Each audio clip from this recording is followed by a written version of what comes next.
Good afternoon, and welcome to today's Wired briefing, titled Unlocking the Power of Interdisciplinary Teams. I'm João Medeiros, I'm contributing editor of Wired.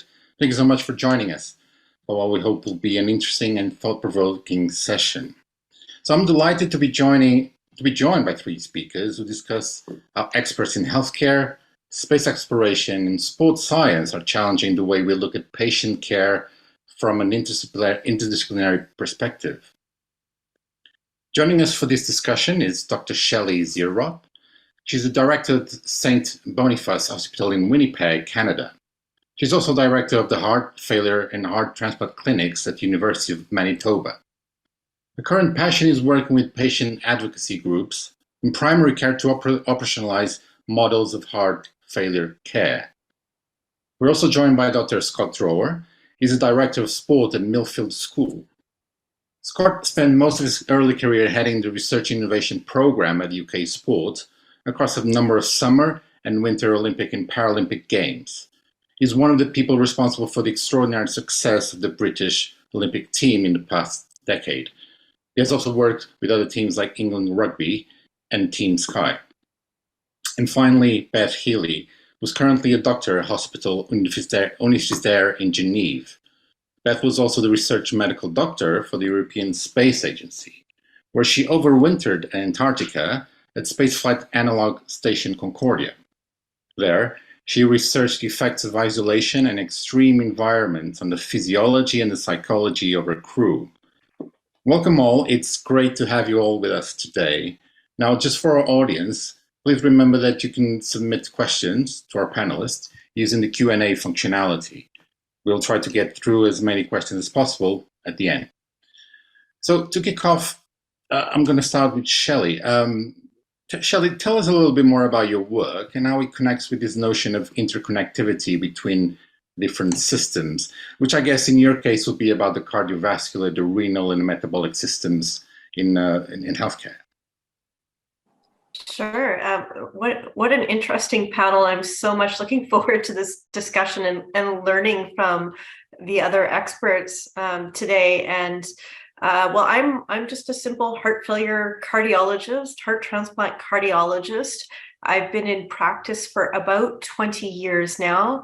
I'm professor at the University of Manitoba, and I've really had the fortunate opportunity to become really involved in this area, as you put it, of cardio-renal metabolic medicine. And I because of the evolution of guidelines in heart failure care, we've seen a lot of overlap in terms of medical therapies and the presence of comorbidities. So I'm actually the co-chair for the Canadian Cardiovascular Society guidelines.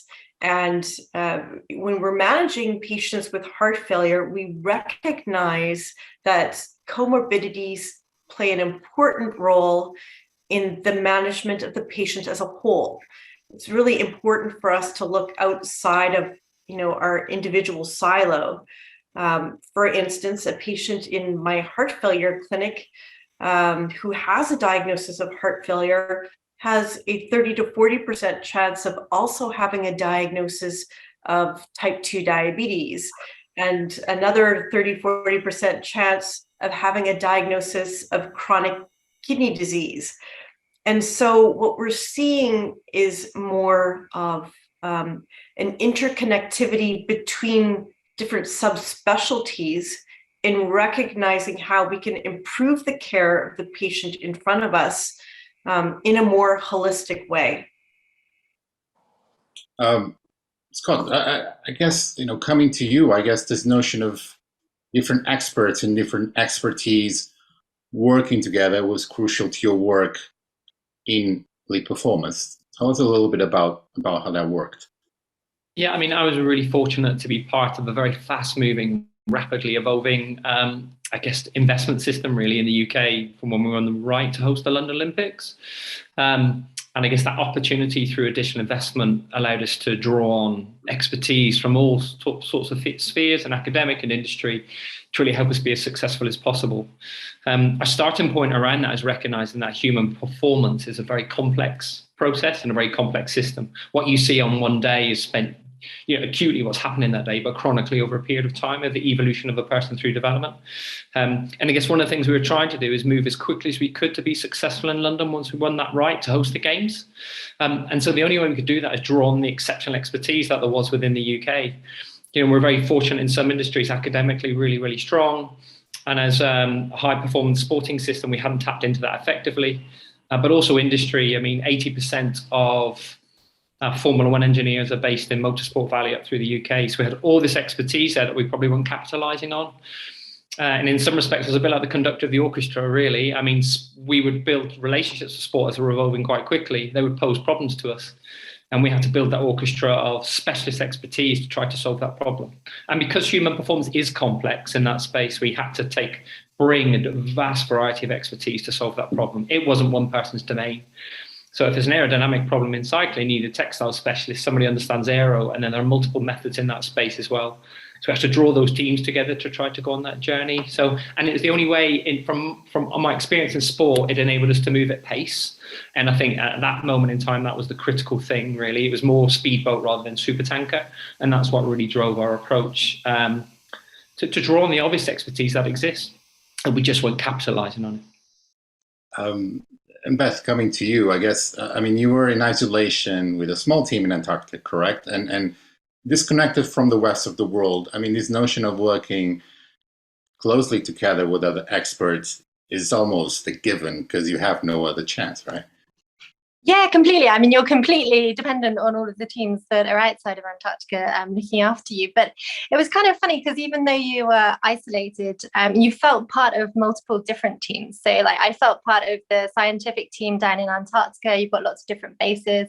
They're all having sort of similar objectives. And we did lots of video calling to different stations. And you felt part of this bigger community. But also on a wider level, and I guess this is what really motivated me while I was down there, you felt that you were sort of one small part of the huge team that is human spaceflight. I really feel quite passionately about the Artemis program and it's going back to the moon.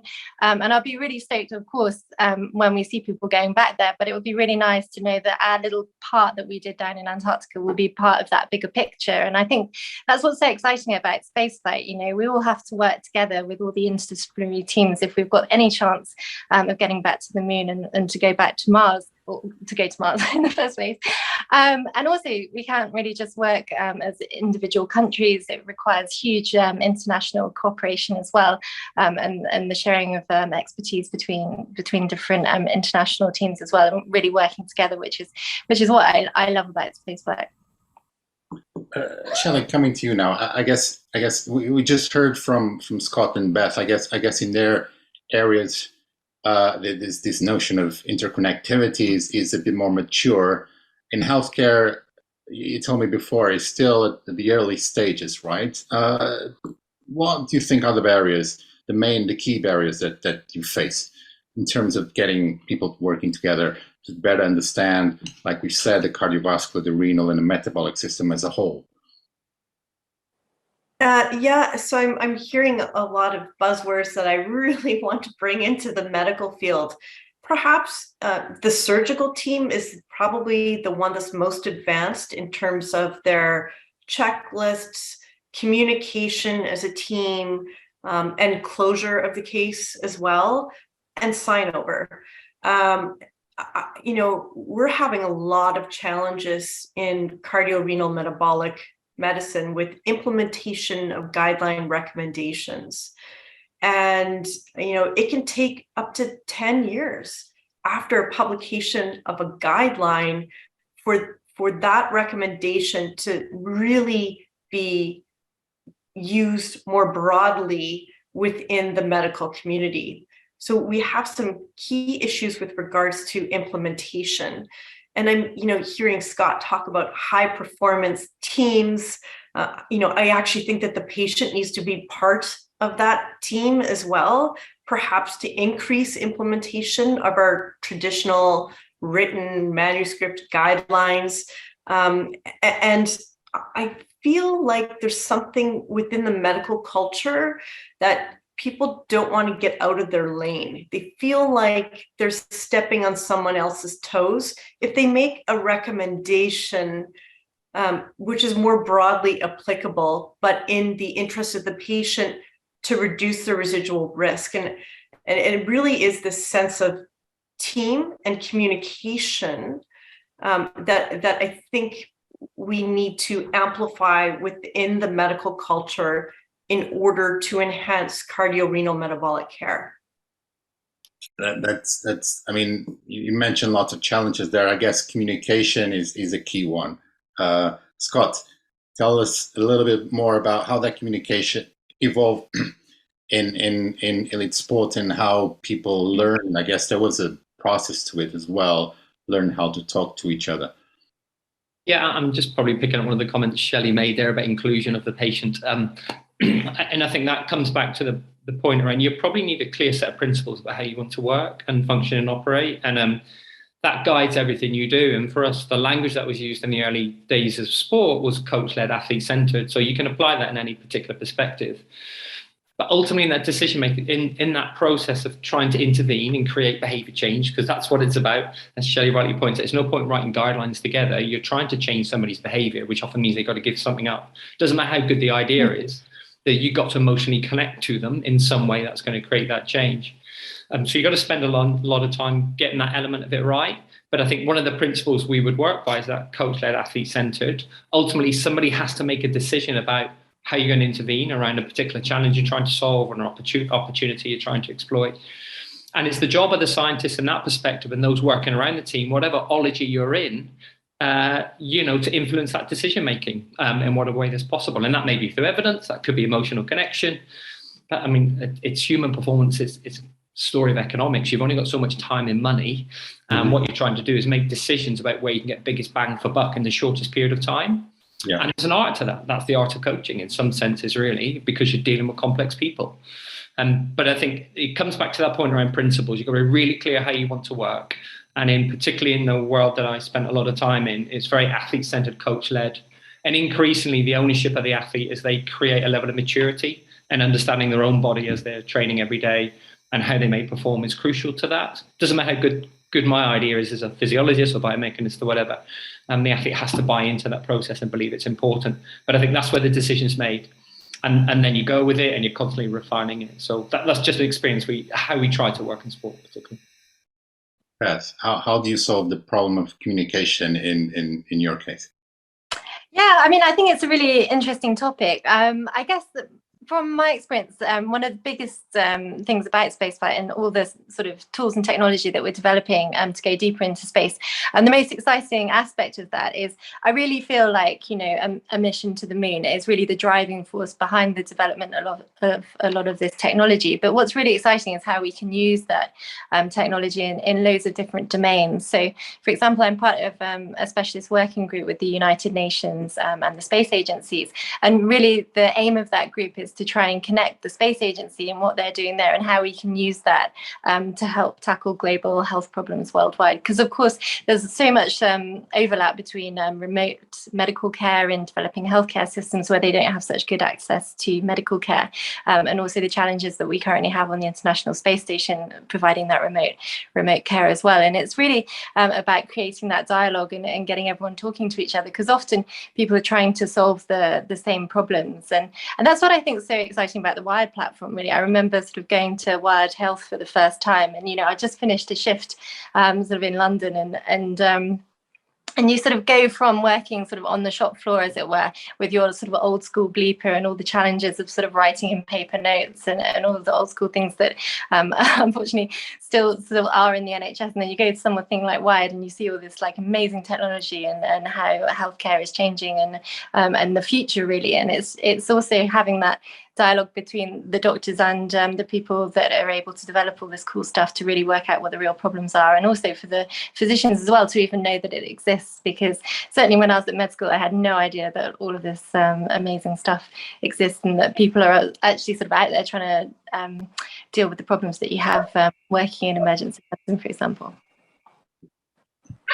Shelley, Scott mentioned something quite interesting, the problem of complexity. Is there a mindset situation where doctors still think very linearly about situations and don't really fully grasp the complex system? Yeah, absolutely. It's easier for us to think about one issue, one problem, where they're really connected. There's interconnectivity of all of these medical issues with patients. I have to actually comment on something that Beth said. She keeps mentioning the moon, of course, and all of her work with space medicine.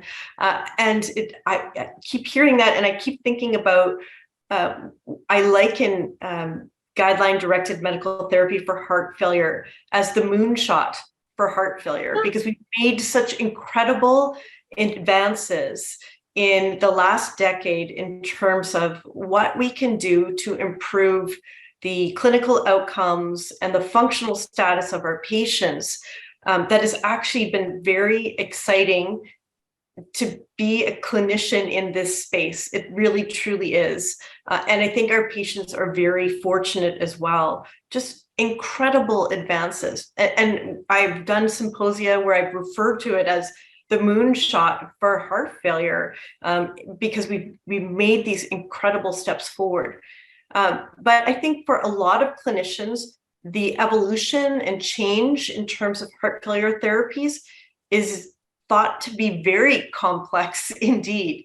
And so the navigation of all of these options tends to be somewhat daunting. And international guidelines really sort of broken away from traditional stepwise approach to being more permissive in terms of how clinicians can prescribe therapies in order to enhance and improve upon implementation of recommendations. So it really is about taking a step back, making things less complicated, less complex, in order to have broad application of these therapies for the management of patients with heart failure.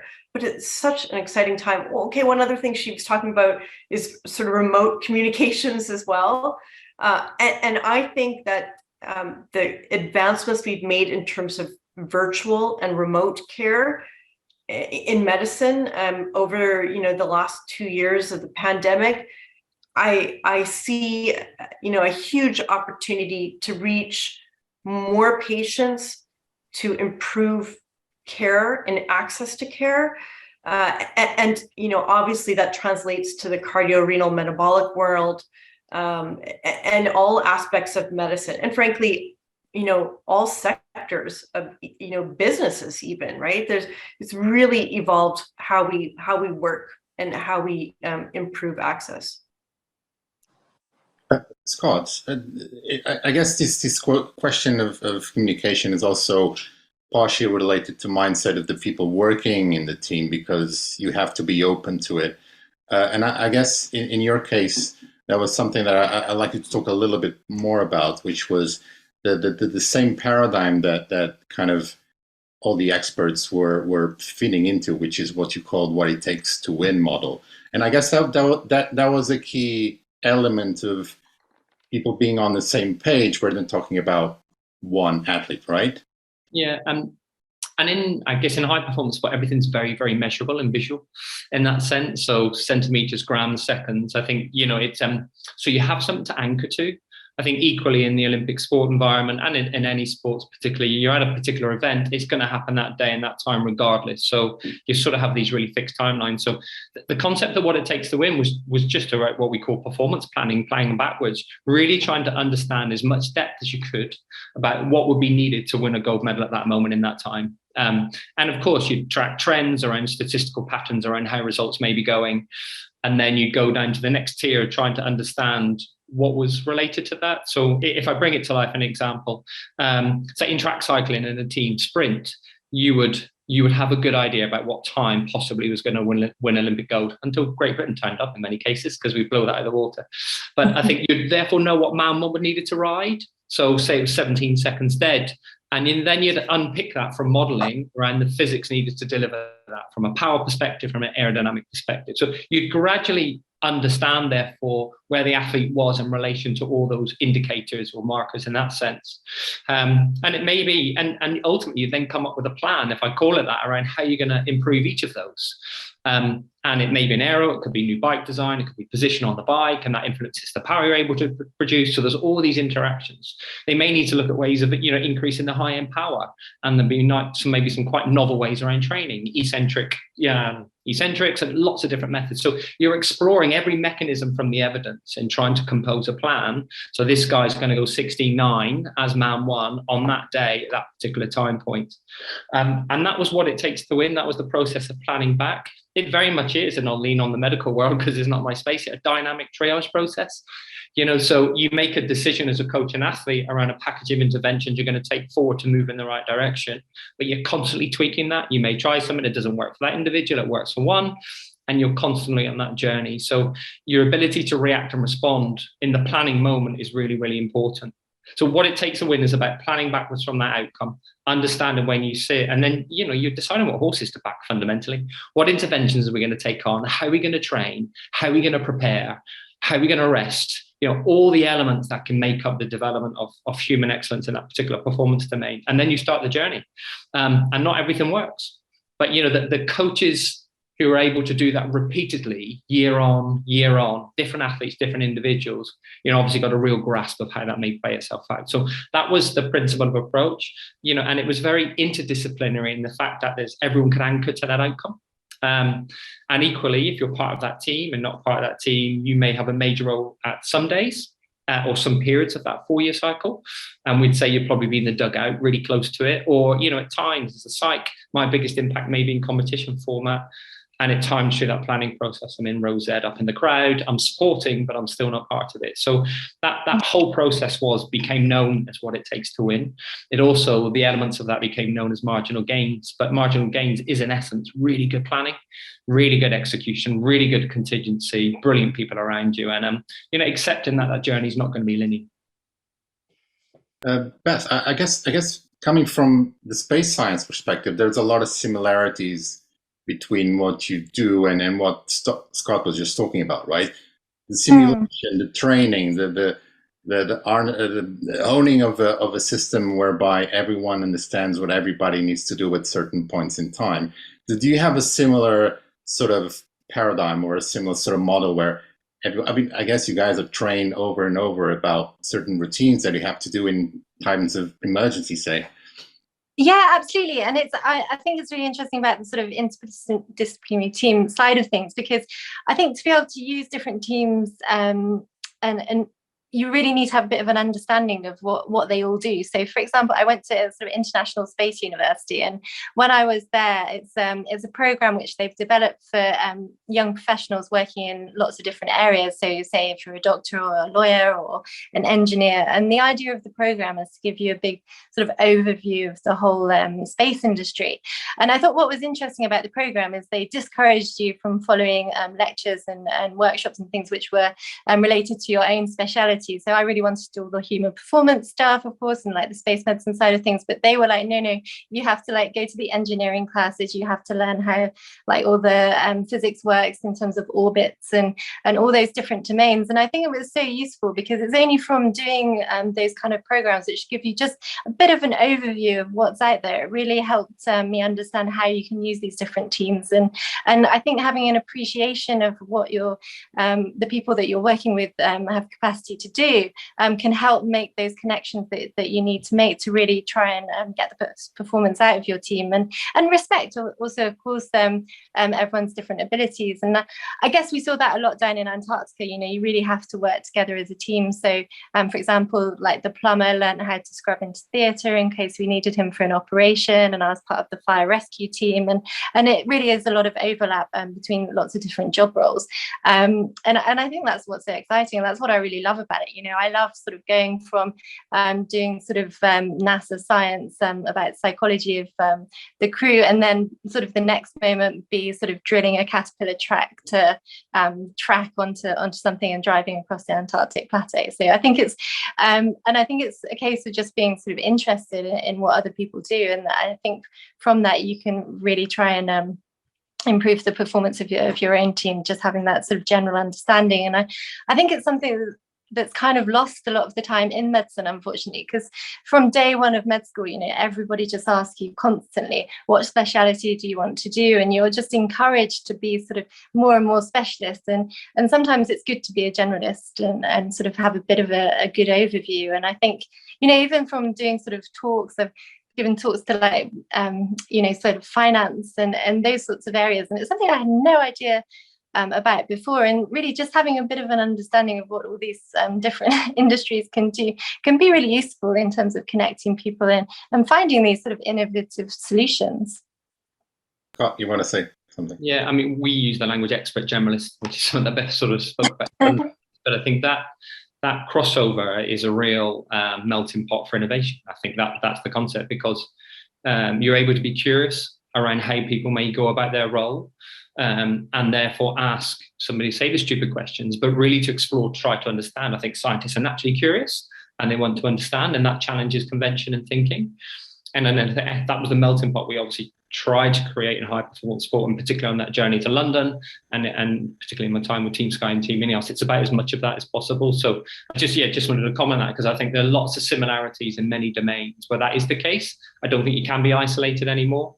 And if you're going to try to create those movements through interdisciplinary teams and true innovation environments, which are about ideas and are about impact, it's that crossover. I think that's very important. Shelley, are still a lot of silos in medicine, I'm assuming. Is the expert generalist probably a way forward to fight some of these challenges you face? Yeah, so this is just fascinating. I'm taking so many notes here. What it takes to win, Scott, I have it. I think I'm going to frame it. It's what a great, consideration when it comes to cardiorenal metabolic medicine. We're starting to develop fellowship programs and really foster this interconnectivity of interdisciplinary experts and give them that melting pot of ideas, as you put it, Scott.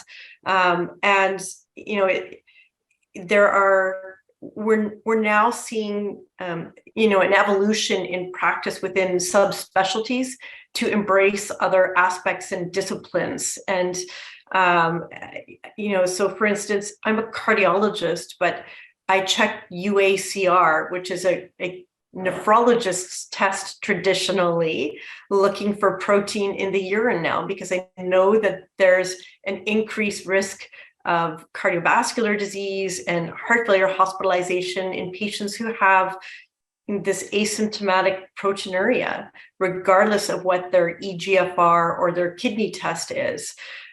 We become better doctors. We improve the care of our patients by doing this. I hope to see an entire generation of cardiorenal metabolic experts, over time. But in the meantime, we have so much to learn from branching out. And as Beth did, right, learn something that you don't know about finance or politics. And, in my case, it's, learning a little bit more about chronic kidney disease and the management of diabetes. And I think that, essentially results in, Scott was talking about marginal gains, but these are actually potentially incremental gains for patients, who have these overlapping comorbidities. Scott, Shelley mentioned something you've all mentioned something quite interesting about the approaching other disciplines. I know that in UK sports, for instance, with McLaren Formula One, you approach them to take a completely different perspective on rail problems. And McLaren ended up working with other industries, even toothpaste factories to actually healthcare. What would be your idea for how medicine can approach other disciplines and have projects like the ones you had at UK Sport that ended up improving the performance of athletes? I guess it comes to a fundamental willingness to be vulnerable, isn't it? I mean, if we all knew all the answers all the time, then I think none of us would be here talking today in that sense. So I think it's just being willing to put yourself in a position where people challenge convention and normal practice, and it doesn't matter. Now, in our particular scenario, we were forced by that because we had to move at pace. And it's interesting in Formula One; it's very an industrial R&D event. So you have very traditional academic R&D, and as Shelley just particularly outlined, the process from ethics to doing the work to publication, it's just ridiculous. COVID's obviously changed the way that operates now as well. But in industry and like F1, it's what I call industrial R&D, apply really good scientific principles, but at pace, really at pace, to try to constantly evolve. They're not looking for the perfect solution because the reality there isn't. They're trying to get better each day. And so that requires a different type of mindset. Now, that enabled us to go in there, and we had a problem, which was a particular problem going into Olympic Games, where I think our team pursuit and track cycling, I was with the head coach that I worked really closely with at the time, we're about 4 seconds off winning gold. So you can't tiptoe thinking you're going to shorten that gap, which is pretty significant, by just doing what you've always done, I think. So it's very much around that mindset. And I still remember being sat in the room with those guys, and we were looking at, I don't know if you know team pursuit, so you have 4 cyclists. They go straight left. They just keep going round and round in circles. Somebody puts a massive effort on. Everyone else is drafting behind them. So, they could be 40% energy conservation. And then they spin off and go around the back. And they just ask the questions, why do you change like that? Because actually, if you look at the energy conservation, the guy in the back is working the second hardest than the guy at the front. So you just imagine you're going full gas, absolutely burying yourself, and then you're spinning into the back, and the room just went quiet. Like, why do we do it that way? And there's safety reasons, because drop down into the second position is pretty hard when you're going 70 kilometers per hour and all the elements of it. But it was the stimulus for them to go away and think differently about it. So I think the fundamental for that process is just being vulnerable and be willing to explore in other spaces with genuine experts in another space that will look at the problem you have in a very different way. And that ultimately, it may not solve the problem, but what it will create is a catalyst, and that may lead to some novel solutions. Shelley, go ahead. That's exactly what happened with the heart failure guidelines. We did this sequential approach, which took months, if not a year, to get on these therapies. We did it in the historical order of clinical trials. And people said, why are you doing this? There's no pathophysiologic reason to take this stepwise, antiquated approach. And so it's so important to get different perspectives, look at things differently. We've really evolved our heart failure guidelines over what's traditionally happened, even in the last 3 years or so. It's fascinating analogies here. That's what's cool about spaceflight in a way. It gives you the freedom and the space not to know, because we don't know how to go to the moon, or we don't know how to get people to Mars, and so people don't expect you to know, and so you feel in kind of a free environment to be a bit more innovative and have a go. And I think when you're sort of working clinically in emergency medicine, for example, I find it really stressful when you couldn't sort of put a patient in a box with a specific diagnosis, because you're like in A&E, like, who do I call? Do I call the surgeons? Do I call the cardiologist or the medical team? And if a patient didn't fit in a box and had more than one problem, then you're in a bit of a pickle. So you try to just fit them into the box that they kind of best fitted in. And so it was a bit stressful. And then you sort of call up and you're like trying to get that speciality to sort of take this patient. And so I think from a medical point of view, it's quite scary when it doesn't fit, and when you're sort of you're left with that uncertainty. Whereas I think actually in spaceflight, it's kind of encouraged. And if you look back to the Apollo program, they were like, right, we're going to get to the moon in this set amount of time. There's a group of people, and they'd never really done it before. And I think that was what was so cool about that opportunity, just to be free and have the space not to know. And that's really where developments happen, which is cool. Shelley, I want to bring up something that both Scott and Beth just mentioned in different ways. Scott was about, doing what you've always done in a sense, but having that pressure to actually change within the Olympic cycle, so that time pressure to change and deliver something different. and Beth just mentioned the Polo program, where there was a deadline for a certain outcome. So people really had to kind of accelerate processes and really reinvent the way they were inventing things. And I guess in healthcare, I mean, at least I've witnessed recently that COVID was sort of a catalyst for a lot of change in the way people do things. What's your take about how things have been changing in terms of the processes and how we can accelerate that going forward?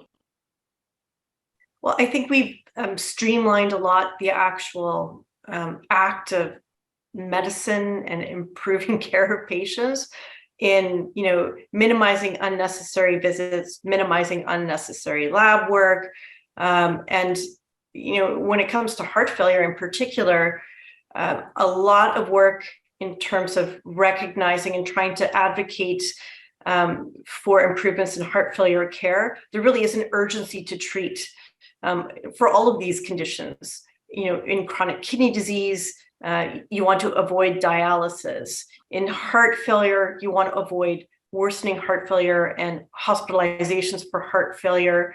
And in type 2 diabetes, you want to avoid those end organ damage issues. So I think there's been a lot of streamlining in terms of care pathways over the last couple of years, hopefully thought to improve access for patients to specialist care, but also connecting the disciplines to improve patient outcomes. There's no reason why a cardiologist, diabetologist, and a nephrologist can't be linked on the same call with a patient now. We don't actually have to physically be in the same space. And it's fascinating to me. It's all about efficiencies. And so as we're moving back to a new normal, these are all aspects of medical care, which I hope we continue to use and evolve. I have quite a few questions now from the audience, and I'll try to get to as many as possible.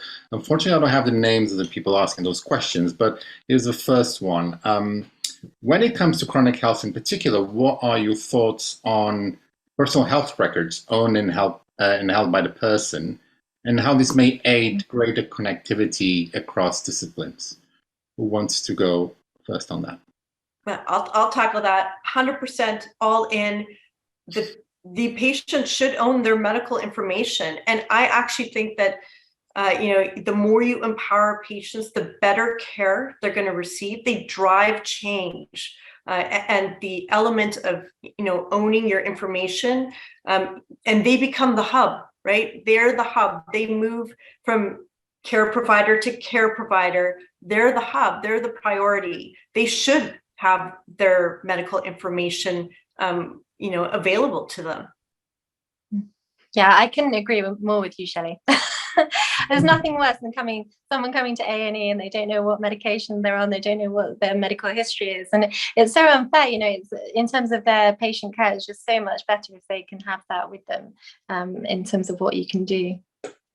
And just in sport, there's a movement, there's a group in the US I'm sort of connected to called Breakaway Data. Interestingly, science has been done to athletes, if that makes sense. And so a lot of things are owned by teams around them, and that dynamic is beginning to change, particularly because it's their career, it's not ours.